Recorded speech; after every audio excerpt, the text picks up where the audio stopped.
So we had a subscriber not understanding what rivet counter is. So rivet counters, well actually they have two sets of rivet counters. One, there's an actual rivet counter, and they have the other rivet counter that's called a rivet shipper. Shipper. So with that said, if you're new into your hobby and you encounter this, especially if you're on social media showing your stuff, get ready because I'm going to explain what's going on here. Don't get discouraged. Stay where you at. Keep building your stuff, but let's go get on into it. Okay, so there's a professional way to exhibit rivet counter. Okay, so this locomotive is called the scale train rivet counter. Why? Because that leans to the person that's wanting a lot of details, as you can see.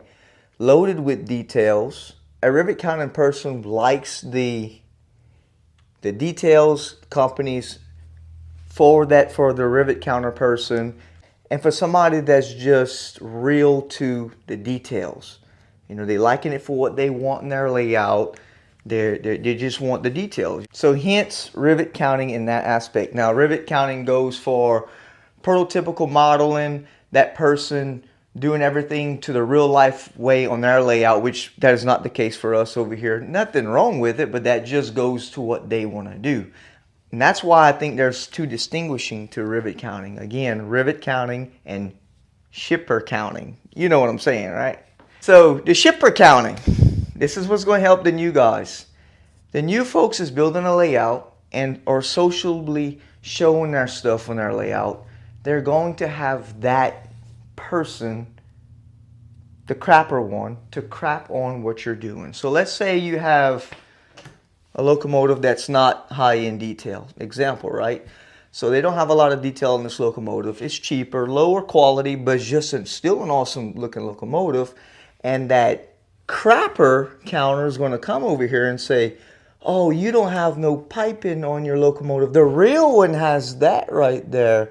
Or you didn't weather your locomotive, because in real life they have weathering on it. So guys, that person is envious of what you're doing. They're jealous of what you're doing. They probably don't even have a layout of themselves. Probably still sitting on their hands, still trying to make their layout. And they're just a crapper person to crap on everything somebody else is doing. So recognize that for what that is, guys. It's not that you're doing anything wrong. It's because they're jealous and envious of what you're doing, so they'll crash their stuff upon you. Oh, and by the way, the crapper one will backtrack when you pick up on what they're trying to do and say it's constructive criticism, right? That's all it is. It's just constructive criticism. That's it. No worry.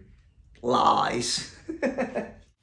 If you can afford a cheaper locomotive, you don't have all the details on it, it doesn't matter. It doesn't make you any less than anybody else. And again, that's why I say there's two. One that leans to the details and trying to make themselves prototypical while not casting their insecurities onto yourself and beating you up for it, okay?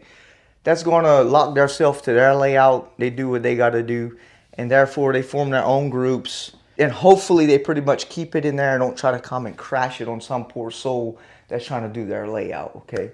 So hope this helped the new guys. I thought it was a good topic to get on, explaining rivet counters and the invisible one called the crapper counter, right? It's just, that's the truth of it, guys, and keep doing your stuff. Enjoy railroad, and I'll catch you on the next one.